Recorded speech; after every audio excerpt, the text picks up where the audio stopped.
First ever factory outlet Mukunda jewelleries Kukatpally Khammam Kothapet Somajiguda Hanumakonda and Suchitra. నమస్తే రమ్మగారు. నమస్తే రమ్మగారు, మనము డివోర్స్కి షూట్ చేయటం, ఫోటోషూట్ గురించి ఒక వీడియో చేసాం. డివోర్స్ తీసుకునేటప్పుడు కూడా ఫోటోషూట్లకు వెళ్ళిపోతున్నాము, ఎటు పోతున్నాము అన్నట్లుగా. నాకు ఇంకొక విషయం ఒకటి అనిపించిందండి, ఎంత లక్షల్లో ఖర్చు పెట్టి పెళ్ళిళ్ళు జరుగుతున్నాయి కదా. ఒక 2 నెలలు 3 నెలలు నెలలోపే సంవత్సరంలో విడిపోతున్నారు.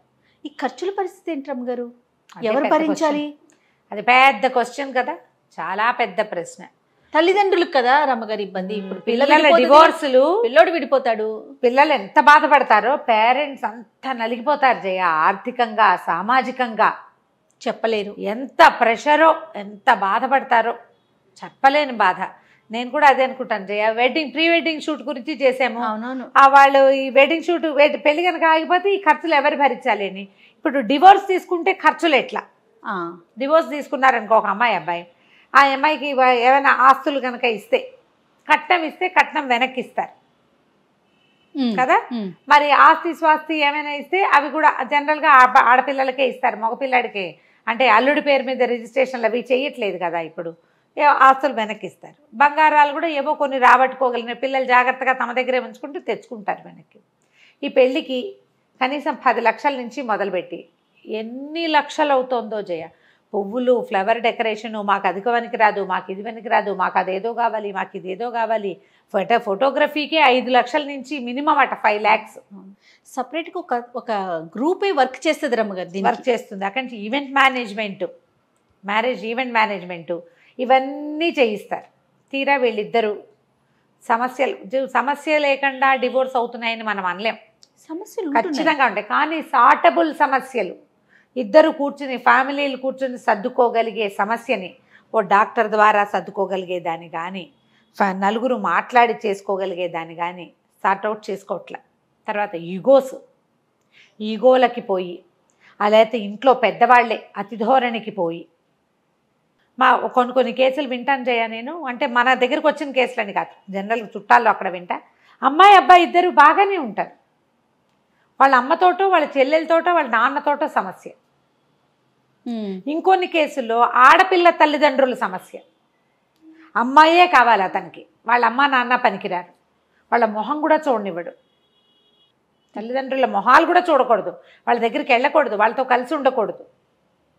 వాళ్ళ అమ్మా నాన్న మొహం నాకు నచ్చదు, మీ అమ్మా నాన్న నాకు నచ్చరు అని చెప్పుకుంటున్నారు. అతివాగుళ్ళు వాక్కుంటూ ఉంటారు, పని బాట ఉండదు. ఇప్పుడు పిల్లలు అసలు ఎలా మాట్లాడుకుంటున్నారు, చెప్పేసుకుంటారు. మీ అమ్మ మొహం నాకు గిట్టదు, మీ నాన్న మొహం నాకు గిట్టదు, వాళ్ళకి మర్యాద లేదు, వాళ్ళకి అది లేదు, ఇది లేదు, నన్ను అల్లుడు గారని పిలవట్లేదు. ఇలాంటి పాయింట్లు బోర్డు ఉంటాయి. ఓపెన్ అవ్వటం అంటే అన్నీ అయిపోతారు. అవి సార్ట్ అవ్వవు, చావవు. కానీ చాలా కేసెస్ చూస్తారు కదా రమ్మగారు మీరు రెగ్యులర్గా.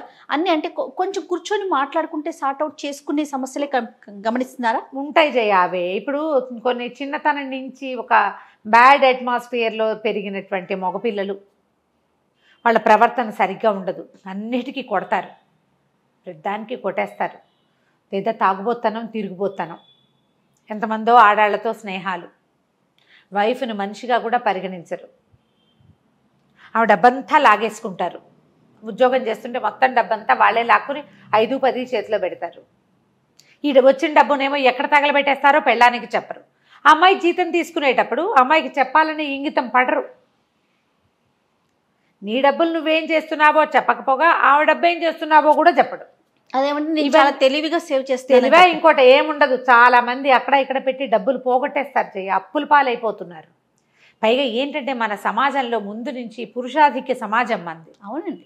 మగవాళ్ళు ఏం చేసినా ఆడాళ్ళు అడగకూడదు, పతియే ప్రత్యక్ష దైవం అని దిగుమాలినవి అన్నీ విని మనం మగపిల్లలు వాటిని నమ్ముతారు, నేనే దీనికి ప్రత్యక్ష దైవాన్ని. అంతేగాని ఆ ప్రత్యక్ష దైవపు రోజుల్లో ఆడవాళ్ళు ఇంట్లో ఉండేవాళ్ళని, దాన్ని రక్షించవలసిన 100% బాధ్యత మొగుడిదేనని గ్రహించరు. బయటకు పంపించి ఉద్యోగం చేయించాలి, కానీ దాని డబ్బులు ఏం చేస్తున్నావని మాత్రం నువ్వు చెప్పొద్దు, నిన్ను అడగొద్దు. అలాంటి ధోరణిలోనే ఉంటారు. ఇలాంటి ఉన్నప్పుడు డివోర్స్ అయిపోతాయి జయ. సమస్యలు ఉన్నప్పుడు డివోర్సులు అవుతాయి. సంతానం కలగదు, లేదా ఏదో ఫిజికల్ థింగ్స్ సరిగ్గా కుదరవు, అవుతాయి, పర్వాలేదు.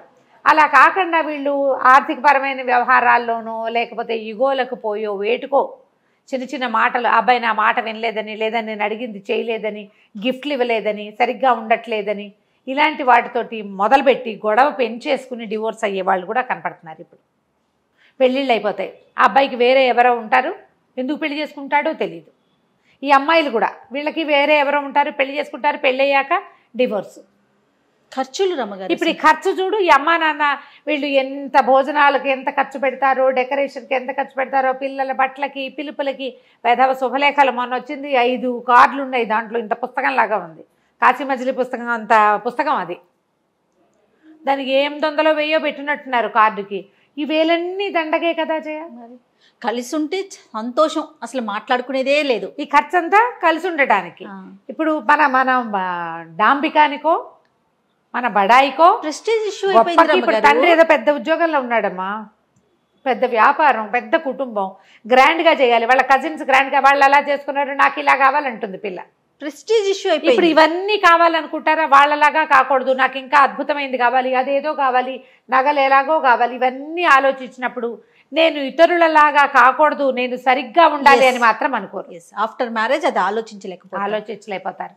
పైగా కొంతమంది పేరెంట్స్ కూడా సర్దుకోపోతే మానేసేయమని, వచ్చేసేయమని పిలిచే తల్లుల్నే నేను డజన్లు చూసే జయ. ఆశ్చర్యంగా తల్లులే నెక్స్ట్ ఆప్షన్ కి వెళ్ళిపోదాం. అలాంటి అంటే బహుశా వాళ్ళ జీవితాల్లో వాళ్ళు చేయలేంది కూతుళ్ళతో చేయించాలని చూస్తారో ఏమిటో పాపం.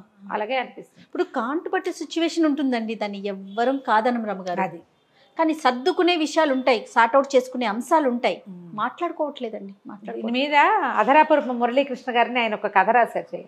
ఆ తెలుగు కథల అభిమానుల గ్రూప్ ఉంది కదా, ఆ గ్రూప్లో నేను వారి పర్మిషన్ అడిగి తీసుకునే ఈ కథ చెప్తాను ఒక సందర్భంలో. భలే ఇంట్రెస్టింగ్గా ఉంది. ఒక లాయర్ గారు, చాలా పెద్ద లీడింగ్ లాయర్ సిటీలో, ఆయన కూతురు ఆయన మాట్లాడుకుంటారు. ఆయన ఒక అగ్రిమెంట్ తీసిస్తాడు కూతురికి. ఈ అగ్రిమెంట్ మీద నువ్వు ఆ అబ్బాయి సంతకం పెట్టాలి అని. నేను పెడతాను, అతను ఎందుకు, ఇదేమిటి ఎవరైనా చేస్తారా ఇట్లాంటి, నేను చేస్తాను, ఎవరి సంగతో నాకు తెలియదు, నేను చేయదలుచుకున్నా, నువ్వు దీనికి ఒప్పుకుంటేనే పెళ్లి చేస్తా, లేకపోతే నేను చేయను అంటున్నాడు ఆయన. ఏంటంటే ఆ అబ్బాయి ఈ అమ్మాయి కూడా ఈ తండ్రి దగ్గరే జూనియర్లు. అమ్మాయి యాక్టివ్గా ఉంది, తండ్రి బాగా సంపన్నుడు, మరి పెద్ద లాయరు, ఆయన లాంటి లీడింగ్ లాయర్ ప్లేసు ఈ చిన్న లాయర్కి దొరకదు.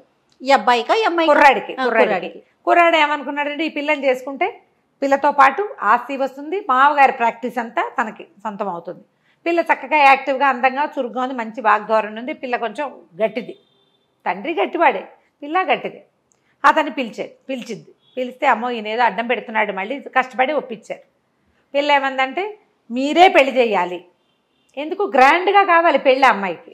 ఓహో, అందరి పిల్లలకి అంతే కదా జయ, నా పెళ్ళికి అలా ఉండాలి ఇలా ఉండాలి, బొట్టు ఇట్లా మామూలు బొట్టు ఉండకూడదు, అదేమిటి మధ్యలో పెట్టే తెరసెల్లా అత్యద్భుతంగా ఉండాలి, వాళ్ళ ఇంట్లో వాళ్ళ పెళ్ళిలో లాగా ఉండకూడదు, నా పెళ్ళిలో అందరూ ఇలా డ్రెస్అప్ అవ్వాలి, నా ఫ్రెండ్స్ అందరికీ సేమ్ రకం బట్టలు ఉండాలి, ఎన్ని ఐడియాలు జయ థీమ్స్.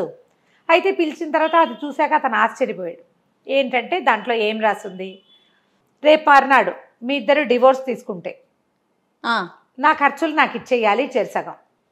తండ్రి రాశారు. ఎందుకంటే నేను ఇంత పెద్ద లాయర్ని, మా చుట్టాలు పక్కాలు అందరినీ పిలవాలి, నేనే చేయాలని మీరు కోరుకుంటున్నారు కాబట్టి, లలిత కోరుకుంది నేనే చేయాలని, నేనే చేస్తా, నేను ఈ చుట్టాలు పక్కాలు అందరినీ పిలవాలి కదా, మరి ఇంత ఖర్చు అవుతుందా, నా స్థాయికి తగ్గట్టు చేయాలి కదా, ఇంత ఖర్చు పెట్టి నేను మీ ఇద్దరికి పెళ్లి చేశాక రేపు మర్నాడు మీరు ఈగోలకో డబ్బుల వ్యవహారానికో మీ ఇంట్లో వ్యవహారాలకో చిన్న చిన్న వాటిని సార్ట్అవుట్ చేసుకోలేకో మీరు విడిపోతే ఆస్తి పక్క పెట్టండి, నా ఖర్చులు ఎవరిస్తారు, మీ ఇద్దరు చెరసగా నాకు ఖర్చులు ఇవ్వాలి, దానికి సంతకం పెట్టు. ఈ అబ్బాయి అన్నాడు మరి మా వాళ్ళు కూడా పెడతారని కదండి ఖర్చు అన్నాడు. అయితే మీ అమ్మ నాన్నతో కూడా మాట్లాడినా అని అడిగాడు ఆయన. వదిలేండి వాళ్ళతో నేను మాట్లాడుకుంటా అని చెప్పి సంతకం పెట్టాడు. ఓహో, మరి ఇప్పుడు మరి ఒకవేళ మేమిద్దరం మ్యూచువల్గా విడిపోతే ఇద్దరు ఇవ్వాలి, ఎవరు విడాకులు అడిగితే వాళ్ళు ఈ ఖర్చులు ఇవ్వాలి. బాగుందండి.